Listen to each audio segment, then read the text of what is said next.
Naibu Waziri wa Kilimo, Mifugo na Uvuvi William Olenasha amemwagiza mrajisi wa vyama vya ushirika nchini kwa kushirikiana na shirika la wakaguzi wa vyama vya ushirika COASCO kufika mkoani Mtwara kuvikagua vyama vyote vya ushirika ili kubaini wabadhirifu wa fedha za wakulima wa zao la korosho, ambapo inasadikiwa kuwa zaidi ya shilingi bilioni 4 za msimu uliopita wa mwaka 2015-16 zilipotea.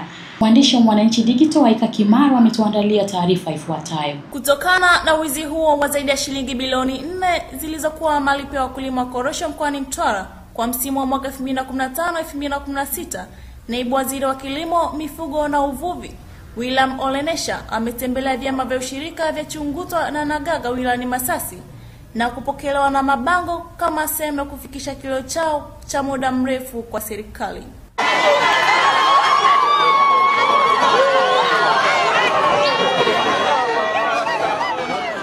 Wakitoa malalamiko yao, wakulima hao wamedai ni kwa muda mrefu wamekuwa wakidhulumiwa haki zao na kuendelea kuishi katika wimbi la umaskini, huku wachache wakineemeka kupitia jasho lao. Wana muda mrefu wanatukata shilingi 20 kila kilo moja.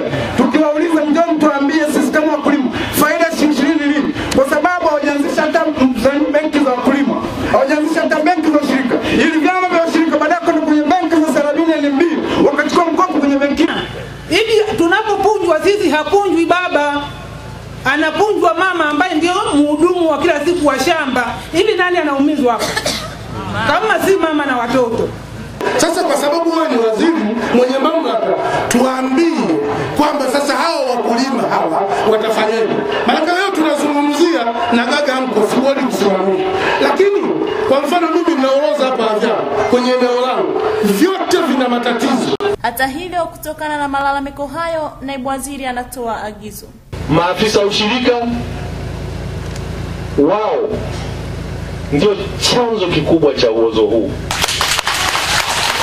Nimemwagiza mrajisi wa vyama vya ushirika, mimi nikiondoka atakuja huko atembelee vyama vya ushirika vyote, aangalie madudu yaliyofanyika, ili pamoja na mambo mengine awajibishe maafisa ushirika ambao wamehusika.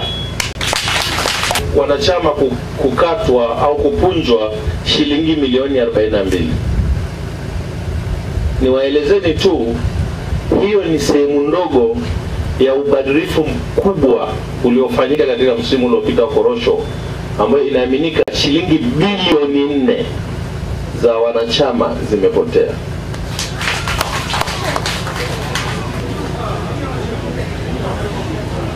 Na katika hizo bilioni 4, nusu yake ni Masasi. Bilioni 2 zimepotea. Aidha, mrajisi wa vyama vya ushirika mkoani Mtwara Abdullahi Mutabaz amevunja bodi ya vyama vya ushirika vya Chungutwa na Nagaga ili kupisha uchunguzi na hatua za kisheria kuchukuliwa. Kutoka Masasi, Waika Kimaro, Mwananchi Digital.